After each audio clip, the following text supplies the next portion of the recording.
నేను ఉద్యోగం మానేస్తానని సూర్య సార్‌కి చెప్పేస్తాను అని రామలక్ష్మి తన నిర్ణయాన్ని రవీంద్ర ప్రశాంత్‌కి చెప్పేస్తుంది.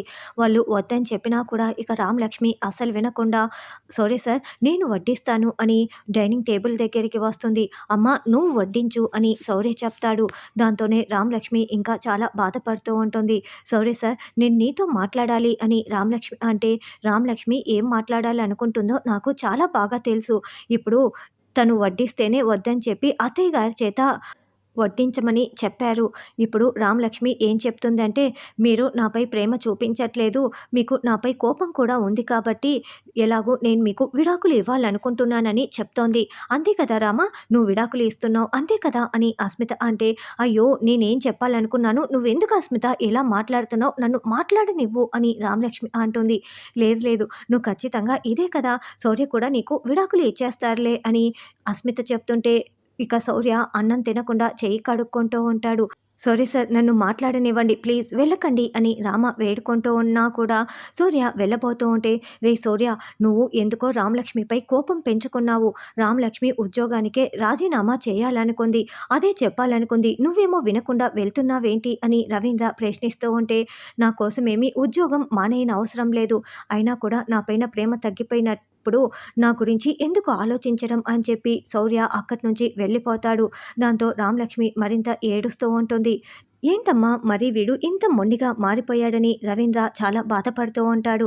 తర్వాత శౌర్య గదిలోకి రాగానే, "సౌర్య సార్ మీరెందుకు నాపై కోపం చూపిస్తున్నారో ఈరోజు నాకు నిజం చెప్పి తీరాల్సిందే. ఎన్ని రోజులని ఇలా నిజం చెప్పకుండా తప్పించుకు తిరుగుతుంటారు. మన మధ్య అంతకంత దూరం పెరిగిపోతూనే ఉంది" అని రామలక్ష్మి చెప్తుంటే, "నేనేం చెప్పాల్సిన అవసరం లేదు" అని శౌర్య వెళ్తూ ఉంటాడు. అప్పుడు రామలక్ష్మి శౌర్య చేయి పట్టుకొని లాగి తనపై ఒట్టు వేసుకుంటుంది. "మీరు చెప్పకపోతే నా మీద ఒట్టేనని" చెప్పటంతో, "సరే ఇప్పుడు నీకు నిజం తెలియాలి అంతే కదా! అసలు నేను ఎన్నేసి కలలు కన్నాను. నేను సాధించలేనిది నువ్వు సాధించేలా చేయాలనుకున్నాను. నువ్వు ఇంటర్వ్యూలో నా గురించి చెప్తావనుకుంటే నువ్వు ఒక్క మాట కూడా నా గురించి చెప్పలేదు. నీ తల్లిదండ్రులే అంత కారణమని చెప్పావు" అని శౌర్య అంటుంటే, "అయ్యో శౌర్య సార్ నేను మీ గురించి చెప్పానని ఎన్నిసార్లు చెప్పాలి" అని రామలక్ష్మి అంటుంది. "నువ్వు ఎన్నిసార్లు అబద్ధాలు చెప్తావు రామా! నేనైతే అస్సలు నమ్మను. నువ్వు నా గురించి ఒక్క మాట కూడా చెప్పలేదు" అని శౌర్య అంటుంటే, "అయినా కూడా నేను ఎందుకు చెప్పాలి సార్? నేను ఎంతో కష్టపడి ముందుండి టీమ్‌ని నడిపించి టీమ్‌ని గెలిపించాను. ఇదంతా నా కృషి. మీరు నాకు ట్రైనింగ్ ఇవ్వకపోయినా శిష్యులు లేని ఏకలవ్యుల్లాగా నేను ఆ హాకీ మ్యాచ్‌లో గెలిచి ఉండేదాన్ని. ఇది అంతా కూడా కేవలం నా కష్టార్జితం. అయినా కూడా మీరు ఇంత సిల్లీగా, ఇంత జెలసీగా ఫీల్ అవుతూ నీ గురించి చెప్పలేదంటున్నారే! అసలు చెప్పాల్సిన అవసరమే లేదు. ఇదంతా నా కృషి" అని రామలక్ష్మి చెప్తోంది. "అసలు మిమ్మల్ని చూస్తుంటేనే నాకు అసహ్యంగా ఉంది. మీరిలా మారిపోతారని నేను అస్సలు అనుకోలేదు. మీరు ఇలా కోపం ఎలా పెంచుకుంటారు" అని రామలక్ష్మి కూడా బాగా అడిగేయటంతో, "రామా" అంటూ శౌర్య కొట్టటానికి చెయ్యి ఎత్తి కొట్టకుండా ఆగిపోతాడు. ఇదంతా చూస్తున్న అస్మిత చాలా సంతోషపడుతూ ఉంటుంది. "ఏంటి సార్ కొట్టకుండా ఆగిపోయారు" అని రామలక్ష్మి అంటుంటే, "ఛీ" అంటూ శౌర్య అక్కడి నుంచి వెళ్ళిపోతాడు. అప్పుడే అస్మిత అక్కడికి వచ్చి, "చూడు రామా మీ ఇద్దరి మధ్య ఇలా మనస్పర్ధలు రావటానికి కారణం నేనే.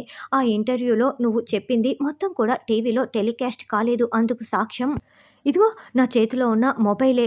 ఈ క్లిప్స్ అన్నీ కూడా ఇంటర్వ్యూలో రాలేదు. నేనే అలా చేశాను" అని అస్మిత ఆ వీడియోలని చూపిస్తూ ఉంటే, "చూడు అస్మిత ఇప్పుడు సాక్ష్యం మొత్తం నిజం బయట పడిపోయింది కదా! నేను ఇందుకోసమే కదా ఇలా మాట్లాడింది మిసెస్ అస్మిత" అంటూ రామలక్ష్మి షాక్ ఇస్తుంది. అప్పుడే బయటికి వచ్చి శౌర్య చాలా కోపంగా అస్మిత వైపు చూస్తూ ఉంటాడు. "అంటే ఇది నా నోటి నుండి నిజం రాబట్టటానికే ఇలా చేశారా ప్లాన్ మొత్తం కూడా" అని అస్మిత చాలా షాకింగ్‌గా శౌర్య వైపు చూస్తూ ఉంటారు.